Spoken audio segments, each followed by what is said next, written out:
Welcome back to Cine Snap. Today we're diving into a spine chilling supernatural thriller filled with secrets, betrayal, and a terrifying descent into darkness. Warning, spoilers ahead. Stay tuned till the end because this story gets darker than you can imagine. The movie is set in the 80s and it begins with a man named George arriving home from work. As he's parking his car in the garage, blood suddenly drips onto the windshield from above. And so, a panicked George rushes upstairs and finds his daughter staring at something. The next second, we see him frantically running through the open fields, holding his daughter in his arms. The scene then cuts to a few months earlier, and we learn that George, his wife, Catherine, and daughter Fanny live in Manhattan. During the little girl's birthday celebration, George breaks the news that not only has he completed his PhD, he has also landed a teaching job in a private upstate college. Later, Catherine talks to one of her friends in private, and we learn that she's a successful art restorer. Moving with her husband upstate means she'll have to quit her dream job, but she's ready to make the sacrifice. George had also been struggling for years and had repeatedly borrowed money from his father, so she must support him this time. The following day, the family moves into a large 19th century farmhouse which has vintage furniture and a beautiful old piano. But from the very first night, strange things begin to occur. Catherine smells car exhaust fumes coming from somewhere, while Franny gets spooked by a moving chair in her room, so she rushes to her parents' room. The next morning, George is welcomed to the college by Floyd De Beers, the head of the art history department. Floyd is interested in spirits and afterlives, so he gives George a book called Heaven and Hell by a famed Swedish writer named Emanuel Swedenborg as a welcome gift. Meanwhile, Catherine is visited by two brothers from the neighborhood, Eddie and Cole, who are looking for work. And so she hires young Cole to visit a daughter and to babysit her, and Eddie to help out with handyman tasks. Later that night, as Catherine is working in the kitchen, she comes across an old Bible containing the family tree of the previous owners in the house. It reveals that the house was previously inhabited by the Smiths family, but some of the names in the family tree are scratched out and marked damned. Shortly after, Catherine notices strange lights in the kitchen which led her to an antique ring. And when she picks it up, she suddenly senses a spirit which leaves her startled. The next day, Catherine decides to dig deep about the family and visits the local historical society. She learns that a man named Jacob Smith and his wife Ella built the house and also finds a picture of them. On the other hand, George approaches a college girl named Willis at the library and they have a brief chit chat. Surprisingly, we later see George pleasuring himself at home, indicating that he is attracted to that girl. Over time, George becomes very popular in college, not only among the students but also in the teachers' circle. He befriends one of his colleagues named Justin Sokolov, who is the weaving instructor at the college. Justin is amazed by the paintings in his office, but George says he quit that long time ago and now solely focuses on teaching. That night, Catherine continues to smell exhaust fumes in her room, so George speculates it's coming from the garage below the bedroom and assures her that he'll install fans in the garage the next morning. But a fed up Catherine decides to fix it right away and heads to the garage alone. However, as she works on the fan, the piano suddenly starts to play in the other room. This freaks her out and she goes to inspect, but finds no one there. Upstairs, Fanny spots a mysterious woman in her room, causing her to scream in horror. The little girl tells her parents that she saw a spirit, so Catherine takes her along with her. The next morning, Catherine comes across the book Floyd had gifted George. She begins reading it and senses something supernatural around the house. Meanwhile, George is out on a jog when he finds Willis working on a nearby stable. She doesn't say much and simply leads him to a room. George also gives in to his temptations and the two end up making love. After a while, he returns home with a wild flower for Catherine and she finds the gesture very sweet. But when she puts on Ella's ring, she immediately throws the flower in the bin, seemingly under the ring's influence. On his way to work, George runs into Eddie and they strike up a conversation. We shockingly learn that Eddie and his brother once lived in this farmhouse before some incident forced them out. George is already aware of this, but he asks Eddie to keep it from his wife, saying she might not handle the truth well. Later, while Catherine is with the boys, she learns that Eddie is good at playing musical instruments and wanted to study music in college. That night, when George returns home, he finds Eddie playing the piano while Catherine enjoys it. George is annoyed by the closeness but doesn't say anything at the moment. As the days pass, both Catherine and Fanny continue seeing the strange spirit at night. Even vultures start roaming outside, indicating that there's a dark energy. In the next scene, we see George finishing up another one of his intimate sessions with Willis. He seems very happy, but she's fed up with their illicit affair and declares that they're done.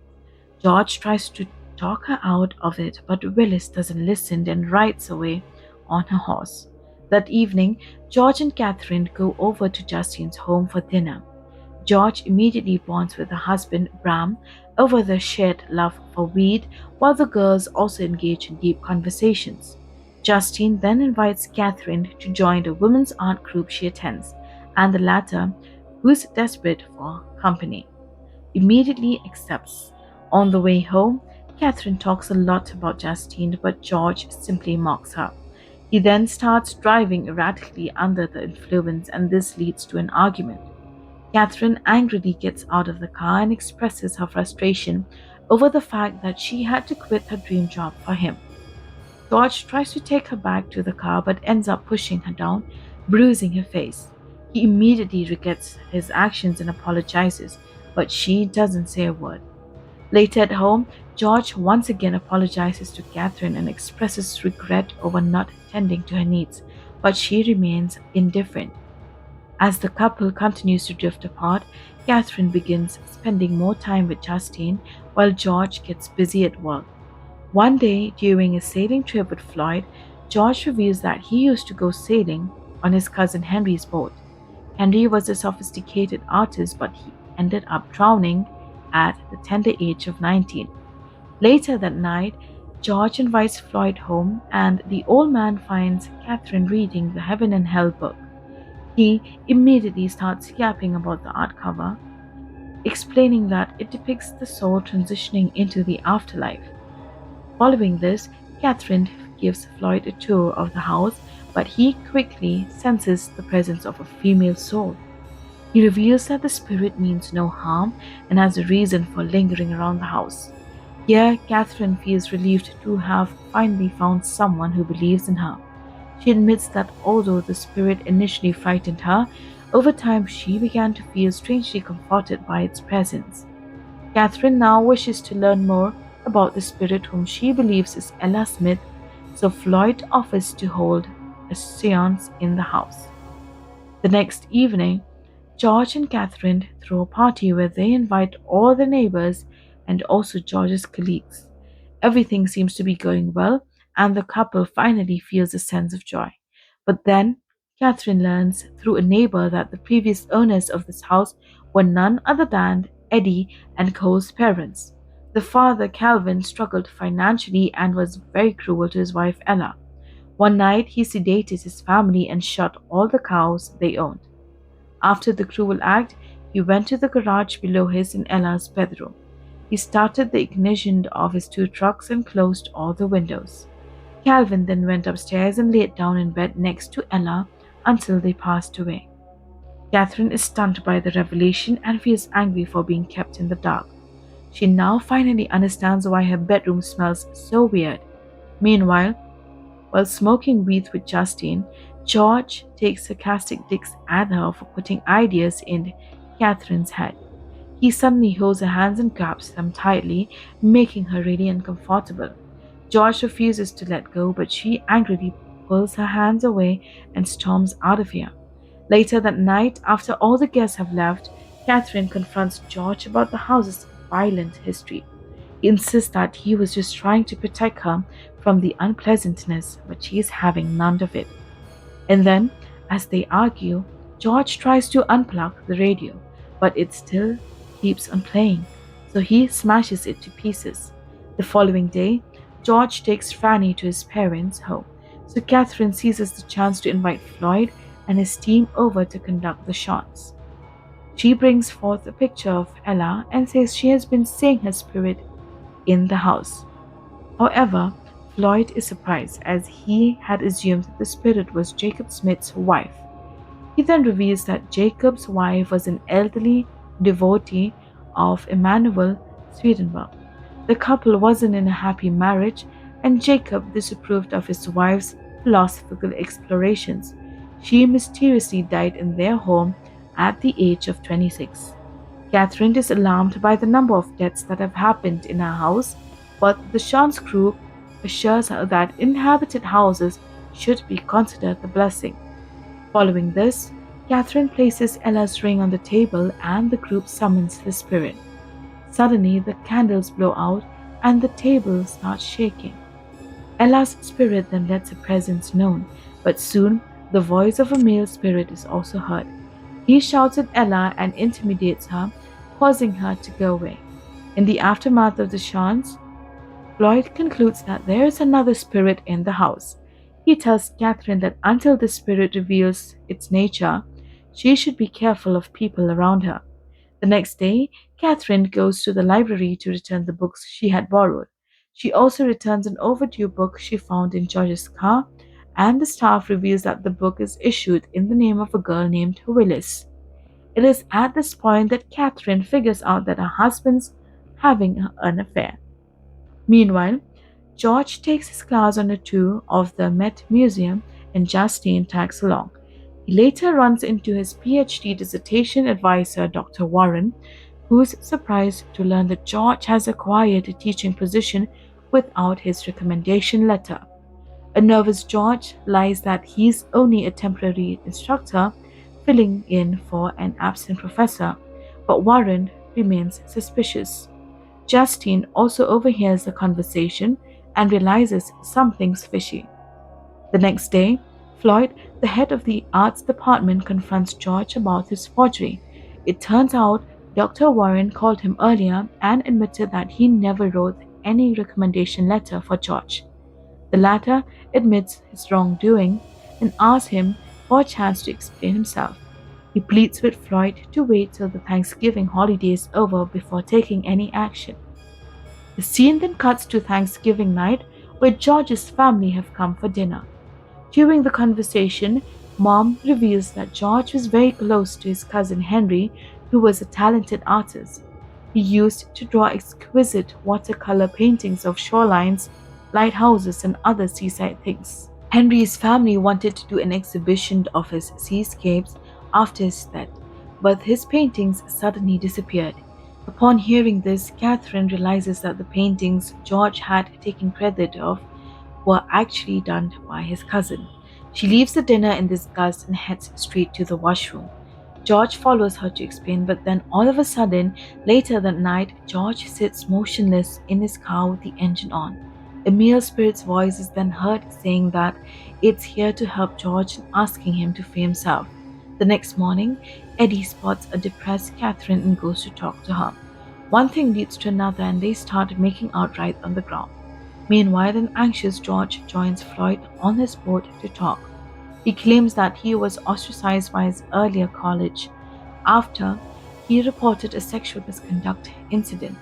He says that the reason why Dr. Warren doesn't like him.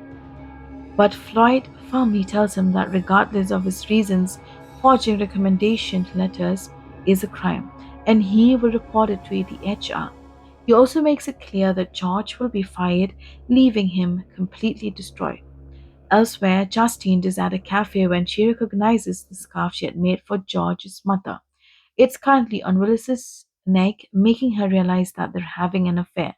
The scene then cuts to nighttime where authorities-soaked George returns to campus. Justine also arrives in a car and confronts him about his affair with Willis. Annoyed and fed up of her prying, George insults her and tells her to mind her own business. Suddenly, Justine asks him to explain his conversation with Dr. Warren at the Met. She then drives away from there, leaving George furious and worried. Sometime later, Justine is driving down the highway when she notices George tailing her. And then this happens. Once home, Catherine tries to talk to George about something, most likely about the divorce, but he tells her that he's not in the state to have a conversation. After she leaves, a dejected George seemingly talks to the male spirit in their home and asks it to confirm its presence. Just then, a crow breaks into Catherine's bedroom through the window, freaking her out. George also arrives there, but he simply tells Catherine to ask her boyfriend to fix the window. The next morning, Catherine sneaks out of the house to meet Justine, only to discover that she is met with an accident. She learns that Justine is in a coma and might never recover from it. On her way back, Catherine is hit with yet another shock when a radio broadcast announces Floyd's death and the old man's body was discovered in the Hudson River. At college, when George hears about Floyd's death, he puts on a show of shock and sorrow. Since the position is now vacant, he is offered to be the interim head of the art department. George accepts the offer, saying he'll do anything for his department. Later in his classroom, George finds the cover art of Swedenborg's book, Heaven and Hell, projected on the screen. He tries to change the slide but can't make it go away. Frustrated and scared, George screams at his students before storming out of the class. When he returns home, he finds Catherine's packed suitcases in a car parked outside. Realizing that she is planning to leave, George feigns ignorance and gives Catherine the protein shake. She also drinks it without hesitation, pretending as if everything's fine. George then asks about Fanny, to which she claims that she already put her to bed. However, a suspicious George insists on seeing her and rushes upstairs. But he finds an all dressed Fanny asleep, and Fanny tells Catherine that it's a terrible time to travel. Scared for her life, Catherine runs downstairs and tries to call for help, but George angrily smashes the telephone. He then drags her out of the house, takes the luggage out of her car, and asserts that she can't leave with his daughter. Here, a frustrated Catherine says she knows what he did to Floyd and Justine, but George rejects the allegations and calls her mentally unstable. After he heads inside, Catherine puts her luggage bag in her car.